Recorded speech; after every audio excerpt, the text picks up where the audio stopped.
Sir, ಈಗ ಇವರು ಈಶ್ವರ್ ಖಂಡ್ರೆ ಅವರು ಒಂದು ಆರೋಪ ಮಾಡಿದ್ದಾರೆ, ನೀವು ಬಸವಗೆ ಸಂಬಂಧಪಟ್ಟ ಹಾಗೆ ಒಂದು ಕೊಟ್ಟಿರೋ ಈಶ್ವರ್ ಖಂಡ್ರೆನೂ ಒಬ್ಬ ಜೋಕರ್ ಅದಾನ. ಅವ್ನು ನೋಡಿದ್ರೆ ಜೋಕರ್ ಅನ್ಸೋದಿಲ್ರಿ. ನಮ್ಮ ಸರ್ಕಸ್ನಾಗ ಒಬ್ಬ ಜೋಕರ್ ಇರ್ತಾರಲ್ಲ ಹಂಗದಾನ. ಮಾನಸಿಕ ನನಗೆ ಅವನೇ ಮಾನಸಿಕ ರೋಗಿ ಅದಾನ್ರಿ. ಮಾನಸಿಕ ರೋಗಿ ಈಶ್ವರ್ ಖಂಡ್ರೆ ಅದ. ಅವರು ಸ್ಟೇಟ್ಮೆಂಟ್ ಹೇಳ ಸರ್, ಎಲ್ಲ ಗುರ್ತೈತೇಳ್ರಿ. ಜೋಕರ್ ಅಷ್ಟೇ ಅಲ್ಲ, ಮಾನಸಿಕ ರೋಗಿ ಅಂತ ಹೇಳಿ. ಅದು ಎರಡೂ ಅವನೇ ಅದಾನ. ಬಿಗ್ ಜೋಕರ್ ಇನ್ ಕರ್ನಾಟಕ.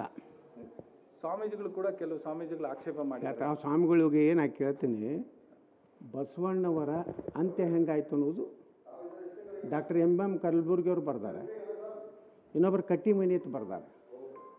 ಬಸವಣ್ಣವರ ಕೊನೆಯ ದಿನಗಳು ಏನಾಯ್ತು ಅನ್ನೋದು ಓದಲಿ.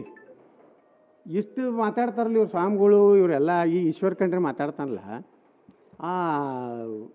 ಇದನ್ನು ಅನುಭವ ಮಂಟಪ ಏನದಲ್ಲ, ಅದನ್ನೊಂದು ಯಾವ ಪೀರ್ ಸಾಬ ಯಾವುದೋ ಒಂದು ದರ್ಗಾ ಆಗಿದೆಯಲ್ಲ, ಅದನ್ನು ಮುಕ್ತಿ ಮಾಡಲಿಕ್ಕೆ ಏನು ಶಾಮನೂರು ಶಿವಶಂಕರಪ್ಪ ಆಗಲಿ, ನಮ್ಮ ಈಶ್ವರ್ ಖಂಡ್ರೆ, ಭೀಮಣ್ಣ ಖಂಡ್ರೆ, ಇವರೆಲ್ಲ ಸೋಕಾಲ್ಡ್ ಲಿಂಗಾಯತ್ ಲೀಡ್ರಲ್ಲ, ಅನುಭವ ಮಂಟಪ ಮುಕ್ತಿ ಮಾಡಿಸ್ರಿ.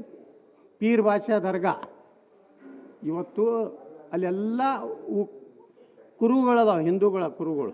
ಇದು ಲಿಂಗಾಯತರ ಶಿವ ಅನುಭವ ಮಂಟಪ ನಡೆದಿದ್ದು ಕುರು ಅದಾವ.